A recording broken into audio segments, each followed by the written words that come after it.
Discutia-se e se brigava pelos melhores lugares, tanto nos largos e ruas por onde ia passar o fúnebre cortejo, como na praça onde se realizaria a grande farsa pantomima. Todos queriam ver, ninguém podia perder o grande acontecimento que as efemérides depois registrariam. Apesar da ordem para que as vendas se mantivessem fechadas, muita gente fizera de véspera a sua provisão de cachaça e patifaria. A cana corria alegre, bebida mesmo na boca da botija, no bafo e no arroto.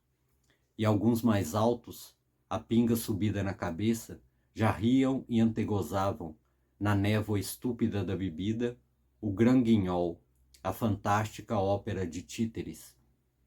Eram bêbados contumazes, opilados e hidrópicos, com seus inchaços e mijos, pretos forros e mulatos, crioulos, brancos pingantes e sujos, a fedorenta humanidade. De vez em quando passavam em disparada soldados de espada desembainhada e os mais alegres se afastavam ruidosos, gritando vivas a El Rei e ao capitão-general, de puro medo das patas dos cavalos, dos ferros dos sabres e espadas. Trocavam-se gracejos e informações, diziam-se os mais cabeludos palavrões.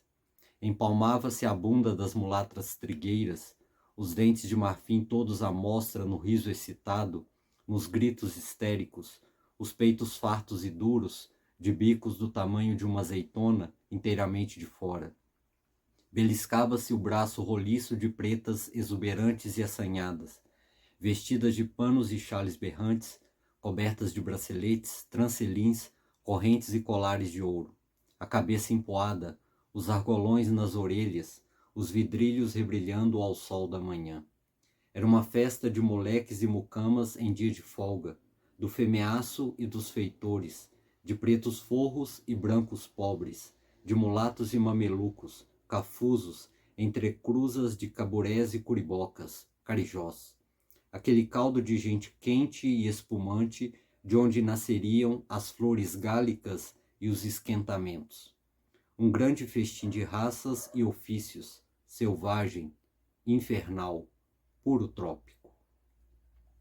Esta é a abertura desse maravilhoso romance Os Sinos da Agonia, do Altran Dourado.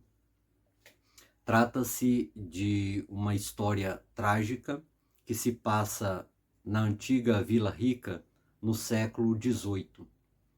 É um romance de fundo histórico que traz uma série de elementos da vida e da cultura daquela época. E todo o enredo desse romance gira em torno de 4 personagens principais, de modo que o romance ele é contado a partir de diferentes perspectivas, das perspectivas desses diferentes personagens.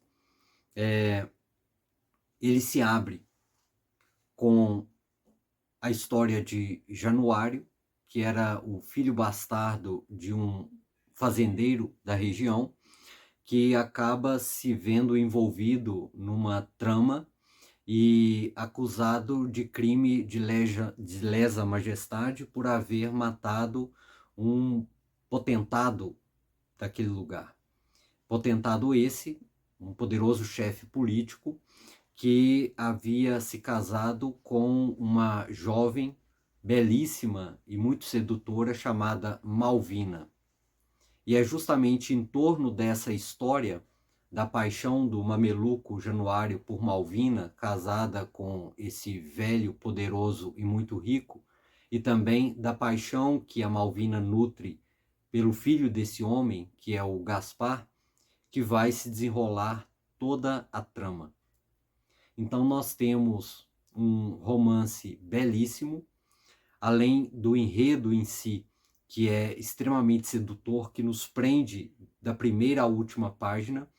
Nós temos também uma linguagem muito esmerada do autor, que procura, de certo modo, mimetizar o modo como se falava à época, e uma construção belíssima, né, de uma história muito interessante que nos prende do início ao fim.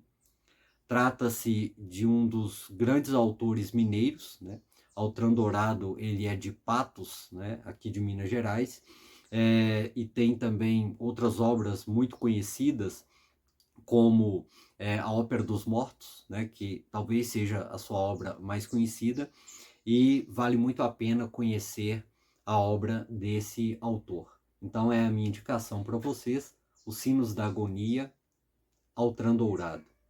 Um grande abraço, até o próximo e boa leitura.